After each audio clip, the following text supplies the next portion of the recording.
Hello friends, welcome back to my YouTube channel general medical knowledge. आज की इस video में हम डिस्कस करेंगे ओपन हार्ट सर्जरी के बाद पेशेंट का किस तरह से ध्यान रखना चाहिए। शुरुआती कुछ हफ्तों तक पेशेंट का किस तरह से ध्यान रखना चाहिए, क्योंकि ओपन हार्ट सर्जरी के कुछ हफ्ते जो शुरुआत के कुछ हफ्ते होते हैं वो पेशेंट के लिए बहुत ज़्यादा क्रिटिकल होते हैं। तो ऐसे टाइम पे हम पेशेंट का किस तरह से ध्यान रखें, क्या क्या सावधानियां करें कि पेशेंट अपने कंफर्ट जोन में होते हुए भी अपना केयर कर सके, अपने आप को किस तरह से रिकवर कर सके। क्योंकि सर्जरी के बाद मोस्ट क्रूशियल फेज जो होता है वो रिकवरी फेज होता है। रिकवरी फेज में बहुत सारी ऐसी सावधानियां रखनी चाहिए जिससे पेशेंट अच्छे से रिकवर हो सके, जल्दी से जल्दी रिकवर हो सके। ओके, चलिए स्टार्ट करते हैं आज की वीडियो को। ओपन हार्ट सर्जरी के बाद पेशेंट का किस तरह से ध्यान रखना चाहिए, और इससे रिलेटेड आपको किसी तरह का क्वेरी है या फिर इससे रिलेटेड कोई अलग तरह का आपको वीडियोस चाहिए या फिर किसी तरह का आपको इन्फॉर्मेशन चाहिए, फिर जानकारी चाहिए, तो आप कमेंट कर सकते हो। मैं ज़रूर उसका रिप्लाई करूँगी, या फिर हो सकता है तो अगर वैलिड लगा तो मैं उस पर वीडियो भी आपको ज़रूर प्रोवाइड कराऊँगी।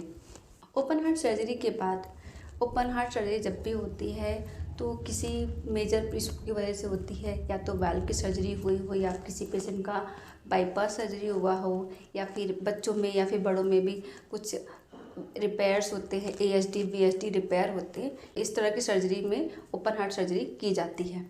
ओपन हार्ट सर्जरी के बाद जब पेशेंट OT से ICU में शिफ्ट होते हैं और जब पेशेंट कॉन्शियस होते हैं तो उनके मुंह में कुछ ट्यूब्स लगे होते हैं, आसपास बहुत सारे ट्यूबिंग्स होते हैं। तो अब जैसे ही आप कॉन्शियस होते हैं तो उससे घबराए नहीं कि बहुत सारे ट्यूबिंग्स लगी हुई हैं या फिर बहुत सारे ऐसे मेडिकेशन चल रहे हैं या बहुत सारे मशीनें आपको आसपास दिखाई देंगी, क्योंकि ICU में ये सब चीज़ें कॉमन हैं।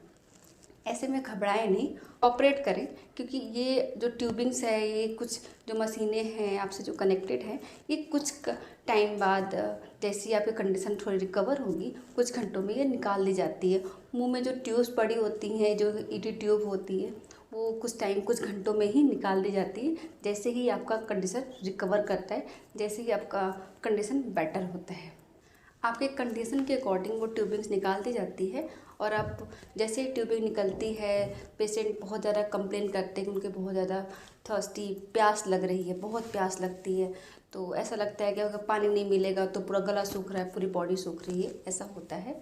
तो ऐसे टाइम पे आपको पानी पीने की इजाज़त नहीं होती है, पानी पीने अलाउ नहीं होता है। अगर आप पानी पीते हैं तो वो एस्पिरेट कर जाएगा, वो आपके लंग्स में चला जाएगा, क्योंकि सर्जरी के दौरान ऐसे कुछ दवाइयाँ दी जाती हैं जिससे आपका मसल्स जो है वो रिलैक्स होता है, और हम पानी जो पीते हैं वो हमारे पेट में ना जाके वो लंग्स में चला जाएगा और एस्पिरेशन के चांसेस हो सकते हैं। इसलिए पानी थोड़ा कुछ घंटों के लिए आपको अलाउ नहीं होता है, कुछ घंटे बाद आपको पानी देना अलाउ है और आप पानी ले सकते हैं अच्छे से। आपके कंडीशन के अकॉर्डिंग आपको liquid diet, semi solid diet, खिचड़ी, ये सब चीज़ें आपको अलाउ कर दी जाती है। देन आप पानी भी ले सकते हैं और ये सब चीज़ें खा भी सकते हैं, जैसे आपका कंडीशन नॉर्मल होता है। जब आप सर्जरी के बाद वार्ड में होते हैं या फिर ICU में होती हैं तो वहाँ पे आपको कुछ एक्सरसाइजेस सिखाई जाती हैं, एक्सरसाइजेस बताई जाती हैं, जैसे चेस्ट फिजियोथेरेपी, एक्सपेरिमेट्रिक एक्सरसाइज और डीप ब्रीदिंग एक्सरसाइज। ये सारे एक्सरसाइजेस आपको कंटिन्यू करना है, जिससे आपके चेस्ट में जो कंजेशन है, स्टिफनेस है, वो कम हो सके, वो ठीक हो सके, जिससे आपको सांस लेने में दिक्कत कम हो। बलगम जो भी आपको चेस्ट में भरा हुआ है, बलगम भरा हुआ है लंग्स में, बलगम जो है वो सारे बलगम निकल पाए। बीच बीच में आपको कफिंग एक्सरसाइज भी करना है, चेस्ट को सपोर्ट करके आपको कफिंग करना होता है, जिससे कि आपका जो बलगम है वो निकल सके और फेफड़ा अच्छे से फूल सके।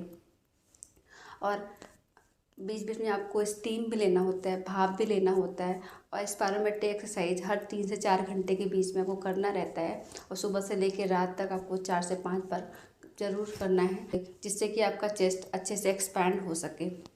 शुरुआती टाइम पे जैसे ही आपकी सर्जरी होती है उसके दूसरे तीसरे दिन तक हो सकता है कि आपका जो स्पायरोमेट्री बॉल है वो एक या आधा ऐसे उठे, नहीं उठे पूरा। तो घबराएं नहीं, शुरुआत के टाइम पे ऐसा प्रॉब्लम होता है। जैसे ही आप एक्सरसाइजेस करेंगे, चलेंगे, ये सब चीज़ें ठीक हो जाएंगी और 2 से 3 बॉल उठने लगेंगे। और ऐसा भी नहीं है कि आपके तीनों बॉल उठ रहे हैं तो आपको करना बंद कर देना है, बिल्कुल नहीं, इसको करते रहना है। 2 से 3 महीने आपको करना है, जिससे कि आपका लंग्स, फेफड़ा स्वस्थ हो जाए। जब आप हॉस्पिटल से डिस्चार्ज होके घर जाते हैं या फिर हॉस्पिटल से डिस्चार्ज होके आसपास के एरिया में रहते हैं, तो उस टाइम पे ध्यान रखिए कि 2 से 3 महीने तक कोई आपसे ज़्यादा लोग मिले नहीं। मीटिंग थोड़ी कम करिए, लोगों से मीटिंग थोड़ी कम रखिए। बहुत सारे रिश्तेदार होते हैं जो मिलने आते रहते हैं, तो इनसे थोड़ा बचना ज़रूरी है आपके लिए, क्योंकि ऐसे में अगर वो मीटिंग के लिए 10 मिनट के लिए भी आते हैं तो आपको इन्फेक्शन होने के चांसेस हो सकते हैं। इसलिए इन्फेक्शन से बचने के लिए मिनिमल लोगों को रखिए, 2 से 3 लोगों को रखिए जिससे आपका काम हो जाए बस। इससे ज़्यादा अगर आप मीटिंग बहुत ज़्यादा करते हैं तो आपको इन्फेक्शन होने के चांसेस काफ़ी ज़्यादा हो सकते हैं। इन्फेक्शन से बचने के लिए बार बार अपने हाथों को सैनिटाइज करिए, अपने आसपास के एरिया को साफ़ सुथरा रखिए, रोज़ नहाइए, कपड़े चेंज करिए। ऐसे लोगों से दूर रखना है जिन्हें बुखार, जुकाम या सर्दी खांसी ऐसे कुछ दिक्कतें हैं, वो ऐसे पेशेंट से दूर रखिए, अदरवाइज़ उनको इन्फेक्शन हो सकता है। पेशेंट के वुंड पे जो पट्टी लगी है, अगर शुरुआती दिनों में उस पर सोके जाता है, उसमें कुछ ना कुछ आता रहता है, ब्लड सा सीरस फ्लूइड आता रहता है। अगर वो गीला हो जाता है पट्टी, तो उस पट्टी को चेंज करा देना है, उस पट्टी को बार बार चेंज करते रहना है। अदरवाइज़ अगर आप गीले पट्टी को रखते हैं तो वो भी एक तरह का इन्फेक्शन का सोर्स है। और नहाने के बाद कई बार पेशेंट गीले पट्टी को लगा के इस हॉस्पिटल चले आते हैं, या फिर किसी वजह से गीले पट्टी लगा के रखते हैं, या फिर किसी भी वजह से आपको गीली पट्टी नहीं लगा के रखना है, नहीं तो इन्फेक्शन के चांसेस बढ़ सकते हैं। कई बार ऐसा होता है कि जब ऊपरी के घाव भर जाते हैं, बाहर से देखने में घाव भर जाते हैं और घाव में खिंचाव रहता है, तो ऐसे खिंचाव से बचने के लिए वुंड एरिया पे, स्कार एरिया पे आप कोकोनट ऑयल, नारियल का तेल लगा सकते हैं। नारियल का तेल ध्यान रहे कि वो साफ़ हो, कोई दूसरा उसको यूज़ न करे, केवल पेशेंट ही उसको यूज़ करे। और जब भी आप नारियल का तेल अप्लाई कर रहे हैं वुंड पे, तो अपने हाथों को अच्छे से साफ़ करिए, साफ़ कपड़े से पोंछ के फिर ही आप उसको अप्लाई करिए। और इतना ही लगाइए जिससे कि वुंड जो स्कार एरिया है, वुंड एरिया है, वो मॉइस्चराइज रहे। सर्जरी के बाद कई सारे पेशेंट में हाथ पैरों में सूजन रहता है, सूजन हो जाती है, पैरों में हाथों में सूजन होती है। तो ऐसे में घबराए नहीं। सूजन जैसे आप चलना शुरू करेंगे, एक्सरसाइजेस करेंगे, धीरे धीरे सूजन कम हो जाएगी। और सूजन रहती है फिर भी आपको पैरों के नीचे 2 तकिया लगा के फिर पैर लिटाना है, या फिर आप बैठ रहे हैं तो पैर को लटका के नहीं बैठाना है और किसी स्टूल पे टिका के बैठिए, जिससे कि स्वेलिंग थोड़ी कम हो जाए। दवाइयाँ चलती रहती हैं, दवाइयाँ चलेंगी और आप जैसे चलेंगे, चलना शुरू करेंगे, तो आप टहलना शुरू करेंगे तो वो स्वेलिंग धीरे धीरे कम हो जाती है। अगर आप शुगर के पेशेंट हैं, डायबिटीज़ के पेशेंट हैं, तो डायबिटीज़ के पेशेंट को ओपन हार्ट सर्जरी के बाद कुछ सावधानियां रखनी चाहिए, जिससे उनका वुंड स्कार एरिया अच्छे से हील हो पाए। अदरवाइज़ डायबिटीज़ के पेशेंट का wound area, scar area heal होना थोड़ा सा मुश्किल होता है, काफ़ी लंबे टाइम बाद वो हील होता है। तो ऐसे में आपको अपना ब्लड शुगर लेवल मेंटेन रखना है, अपने ब्लड शुगर लेवल को मॉनिटर करना है। अगर आपको इंसुलिन एडमिनिस्टर होता है, इंसुलिन लगती है, तो आपको time to time proper counting के साथ जितनी इंसुलिन आपको एडवाइस है उतनी इंसुलिन आपको लगानी है। बार बार आपके शुगर को मॉनिटर करते रहना है। अगर शुगर बढ़ रही है तो अपने एंडोक्राइनोलॉजिस्ट से मिलना है और अपने ब्लड शुगर लेवल को मॉनिटर करना है, ब्लड शुगर लेवल को मेंटेन करके रखना है। अदरवाइज़ अगर ब्लड शुगर लेवल बढ़ा हुआ है तो वुंड हील होने में काफ़ी दिक्कत होती है, वुंड जल्दी हील नहीं होता है। कई बार ऐसा होता है कि वुंड ओपन भी हो जाता है ब्लड शुगर लेवल की वजह से। तो ऐसे में आपको अपना ब्लड शुगर लेवल मेंटेन रखना है, जिससे आपका वुंड अच्छे से हील हो सके। ओपन हार्ट सर्जरी के बाद पेशेंट को अगर चेस्ट बाइंडर एडवाइस है, जो चेस्ट में चेस्ट बेल्ट की तरह होता है, अगर वो एडवाइस है तो आपको वो पहन के रखना है। दिन में पहनना है, चल रहे हैं तो पहनना है, सोने के टाइम पे उसको ढीला कर दे या फिर निकाल दे। अदरवाइज़ आपको दिन में कफिंग कर रहे हैं, चल रहे हैं, तो उसको पहन के रखना है, जिससे कि आपके चेस्ट में सपोर्ट मिले। चेस्ट बाइंडर से काफ़ी सपोर्ट मिलता है और हीलिंग में भी काफ़ी हेल्प होता है। सर्जरी के कुछ दिनों तक या फिर कुछ हफ्तों तक पेशेंट को नींद नहीं आती है। पेशेंट काफ़ी बार कंप्लेन करते हैं कि उनको नींद नहीं आती है, और कई बार ऐसा होता है कि उनको नींद आती है, झटके से नींद खुल जाती है, या फिर अचानक से उनकी नींद खुल जाएगी, इस तरह की प्रॉब्लम्स होती हैं।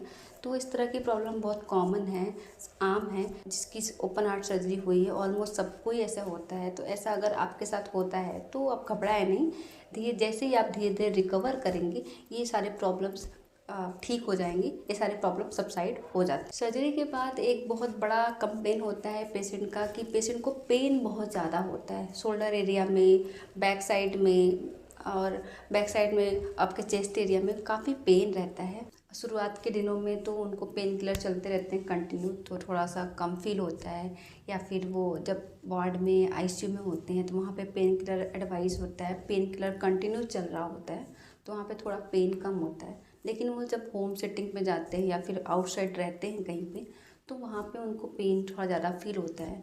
तो ऐसे में अगर ज़्यादा पेन है तो वो जो एडवाइस पेन किलर है वो ले सकते हैं। और उनको पेन जो है ज़्यादा तक रहता है शोल्डर में, बैक साइड में, चेस्ट एरिया में पेन रहता है, तो ऐसे में इनका पेन जो है ये तो आपका 3 से 4 महीने तक रहता है।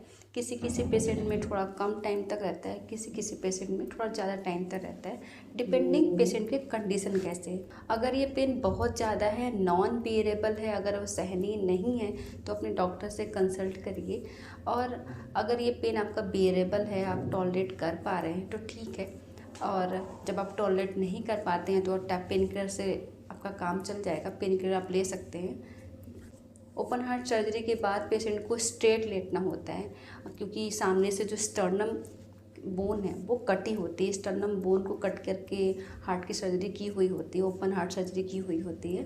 तो ऐसे में अगर पेशेंट करवट लेटते हैं, स्ट्राइट लेटते हैं, लैटरल साइड में लेटते हैं, तो ये जो हड्डी है वो स्टर्नम बोन है वो हील में थोड़ा प्रॉब्लम करता है, या फिर वो हीलिंग इम्प्रॉपरली हील हो जाता है। तो ऐसे में पेशेंट को स्ट्रेट लेटना होता है, और पेन की वजह से पेशेंट कई बार स्ट्रेट नहीं लेट पाते हैं, कभी उनको पेन होता है स्ट्रेट लेटने में, तो ऐसे में आप 2-3 पिलो रख के उनको थोड़ा स्ट्रेट कर सकते हैं, या फिर रिक्लाइनर बेड की तरह भी कुछ ऐसे डिवाइस आते हैं जो अपने बेड में फिट करके आप उनको थोड़ा सा कंफर्टेबल पोजीशन दे सकते हैं, जिससे पेशेंट को थोड़ा सा पेन कम होगा, कंफर्ट फील करेगा पेशेंट। जैसे हॉस्पिटल में बेड होते हैं रिक्लाइन करके हम यूज़ कर लेते हैं, वैसे ही होम सेटिंग में भी ऐसे कुछ डिवाइसेस अवेलेबल हैं जिसको हम यूज़ करके पेशेंट को थोड़ा सा कंफर्टेबल दे सकते हैं।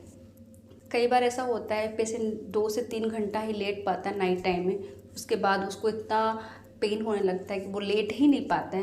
तो ऐसे में घबराएं नहीं, उनको थोड़ा टहलाएं, थोड़ा सा बातें करें, थोड़ा सा उनको डाइवर्ट करें, देन आफ्टर उनको लेटने या सोने के लिए बोलिए, तो वो कंफर्टेबल थोड़ा फील करेंगे। ऐसे में पेन को आप नहीं कर सकते, लेकिन उनको डाइवर्ट कर सकते हैं, पेन को डाइवर्ट कर दीजिए, उनको बातें करके, उनके रिलेटिव से बातें करके, क्या है कि ऐसे में पेन उनका डाइवर्ट हो जाएगा और पेशेंट थोड़ा सा कंफर्टेबल फील करेंगे। सर्जरी के बाद 3 महीने तक पेशेंट को स्ट्रेट लेटना होता है, करवट लेटना नहीं होता है। तो स्ट्रेट लेटने में अगर हम करवट लेके लेटते हैं तो हड्डियाँ इम्प्रॉपरली जुड़ेंगी, इसलिए पेशेंट को 3 महीने तक स्ट्रेट लेटाना होता है। अगर उनको उठना है, अगर लेट के उठना है, या फिर बैठे हुए हैं तो लेटना है, या फिर लेटे हुए तो उठना है, तो आप कोहनी का सहारा लेके उठ सकते हैं, थोड़ा सा करवट लेके आप उठ सकते हैं, करवट लेके थोड़ा लेट सकते हैं। तो इस पोजीशन के थ्रू आपका लेटना उठना प्रॉपर रहेगा, और आपको लेटना तो स्ट्रेट है, स्ट्रेट। कई बार पेन होता है, बैक में पेन होता है, तो थोड़ा पिलो का सपोर्ट करके आप थोड़ा पेन से थोड़ा सा बच सकते हैं, क्योंकि स्ट्रेट लेटना बहुत प्रॉब्लमेटिक होता है हर किसी के लिए। थोड़ा पिलो से आप सपोर्ट दे सकते हैं, अदरवाइज आपको स्ट्रेट ही लेटना शुरू के 3 महीने तक। सर्जरी के बाद एक बहुत ही कॉमन कंप्लेन है पेशेंट का कि उन्हें मोशन पास नहीं हो रहा है, स्टूल पास नहीं हो रहा है, पेट साफ नहीं हो रहा है। तो ये बहुत कॉमन कंप्लेन है कि 2-3 दिन हो गए सर्जरी के, या फिर 2-3 दिन हो गए वार्ड से डिस्चार्ज हुए, फिर भी हमें मोशन पास नहीं हो रहा है, फिर 2-3 दिन हो गए आईसीयू से वार्ड में आए हुए, अभी भी मोशन पास नहीं हो रहा है। तो ऐसे में सिरप लैक्टोलोज एडवाइस होता है। सिरप लैक्टोलोज आप 20 से 30 ml नाइट में खाना खाने के बाद सोने से पहले ले सकते हैं, और ये इसको जब आपका मोशन नॉर्मल होने लगे तो सिरप लैक्टोलोज को बंद कर दीजिए, नहीं लेना होता है। अगर सिरप लैक्टोलोज लेने के बाद भी आपको मोशन पास नहीं हो रहा है, स्टूल पास नहीं हो रहा है, पेट साफ नहीं हुआ है, तो आपका किसी क्लिनिकल सेटिंग में अपने फिजिशियन के एडवाइस के थ्रू आप एनिमा लगवा सकते हैं। एनिमा के थ्रू आपका मोशन पास हो जाएगा, उसके बाद आपका नॉर्मल मोशन होने लगता है। सर्जरी के बाद पेशेंट का एक कॉमन कंप्लेन एक ये भी होता है कि पेशेंट को किसी भी खाने का टेस्ट नहीं मिलता, उनको खाने का बिल्कुल टेस्ट नहीं मिलता कि क्या वो खा रहे हैं, या फिर उनको खाने की इच्छा भी नहीं होती है। तो ऐसे में आपके घर वालों को ध्यान रखना है, आपको ध्यान रखना है कि पेशेंट को शुरू से ही एकदम बिल्कुल स्ट्रिक्ट डाइट नहीं दीजिए कि जो बिल्कुल उसको पसंद नहीं है, या फिर जो उसको मना किया गया वो बिल्कुल नहीं दे रहे, जो बिल्कुल टेस्टलेस खाना, नमक नहीं देना, ये सब चीज़ें नहीं दे रहे। शुरू के 2-4 दिन तक उनको जो पसंद आ रहा है थोड़ा थोड़ा उनको खिलाइए, जिससे उनका टेस्ट डेवलप हो, टेस्ट रिटर्न बैक हो जाए। टेस्ट वैसे ही वापस आ जाता है, आप फिर उसको जो भी स्टिकनेस है खाने में, जो भी परहेज़ है खाने में, वो शुरू कर सकते हैं। और नमक वगैरह बहुत ज़्यादा कम नहीं करिए, इससे क्या होता है पेशेंट का सोडियम बहुत लो हो जाता है और पेशेंट बहुत ज़्यादा वीक फील करते हैं। तो एक नॉर्मल क्वांटिटी में जितना उनको देना है, जितना आप हॉस्पिटल सेटिंग में ले रहे थे उतना आप खा सकते हो घर पे भी। ओपन हार्ट सर्जरी के बाद 3 से 6 महीने बीतने के बाद जब आपका वुंड बिल्कुल हील हो गया है, वुंड बिल्कुल भर गया है, उसके बाद अगर आपको आपका स्कार को लेके थोड़ा सा कॉन्शियस है कि आपका स्कार थोड़ा लाइट हो जाए, तो ऐसे भी कुछ ऐसे डिवाइसेस हैं, कुछ ऐसे आपको पैचेस आने लगे हैं मार्केट में, जिसके थ्रू आप अपने स्कार को थोड़ा लाइट कर सकते हैं। तो अपने डॉक्टर से कंसल्ट करिए। कुछ ऐसे ड्रेसिंग्स आते हैं, कुछ ऐसे पैच आते हैं जिसको आप कंटिन्यू अगर लगाते हैं तो उससे थोड़ा आपका स्कार लाइट हो जाएगा। किसी किसी पेशेंट में किलोइड फॉर्म हो जाता है, जिसमें आप देखेंगे किसी किसी के पेशेंट का आपने अगर देखा भी होगा कि उसका जो स्कार है बहुत मोटा गुच्छेनुमा हो गया है। तो ऐसे आप इन सब चीज़ों से बच सकते हैं, और उस ड्रेसिंग को अगर आप अप्लाई करते हैं तो आपका स्कार काफ़ी लाइट हो जाता है। ऐसे जो पैचेस है, ऐसे जो ड्रेसिंग्स है, उसको आप 24 आवर आप लगा सकते हैं। और उसको आप अगर लगा के रखते हैं 2 से 3 महीना, 4 महीने तक लगाते हैं, तो काफ़ी हद तक आपका स्कार लाइट हो जाएगा और दूर से बिल्कुल भी आपको पता नहीं चलेगा कि आपकी सर्जरी भी हुई है।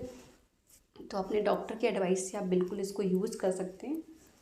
अगर आपको इसके बारे में कोई नॉलेज चाहिए, आपको किसी तरह का इसके बारे में कोई क्वेरी है, या फिर आपको जानना है कि ये क्या है, तो आप बिल्कुल कमेंट करिए, मैं बिल्कुल बताऊंगी आपको। Okay, this is all about for care after open heart surgery. Open heart surgery के बाद क्या क्या ध्यान रखने वाली बातें हैं, किस तरह से पेशेंट का ध्यान रखना चाहिए शुरू के 2 से 3 महीने तक। शुरुआत के हफ्तों में, शुरुआत के जो 2-3 हफ्ते होते हैं बहुत क्रूशियल होते हैं, उस टाइम पे पेशेंट का किस तरह से ध्यान रखें कि उनको कंफर्ट फील हो, उनको थोड़ा पेन कम हो, उनको डिस्कम्फर्ट थोड़ा कम लगे। इन सब चीज़ों का अगर आप ध्यान रखते हैं तो पेशेंट काफ़ी हद तक डिस्कम्फर्ट से बचे रहेंगे, कंफर्टेबल फील होगा। बाकी उनका तो इतनी बड़ी सर्जरी तो हुई है, आप वो सोच के देखोगे तो आपको समझ में आएगा कि ओपन हार्ट सर्जरी बहुत बड़ी सर्जरी है, अपने आप ही बहुत क्रिटिकल केसेस हैं। अगर आपको इस तरह की और वीडियोस चाहिए और जानकारी चाहिए तो मेरे चैनल को सब्सक्राइब करें। और किसी तरह का आपको नॉलेज चाहिए, किस तरह का आपको इस तरह के वीडियो और चाहिए तो आप कमेंट कर सकते हैं। Okay, thanks for watching.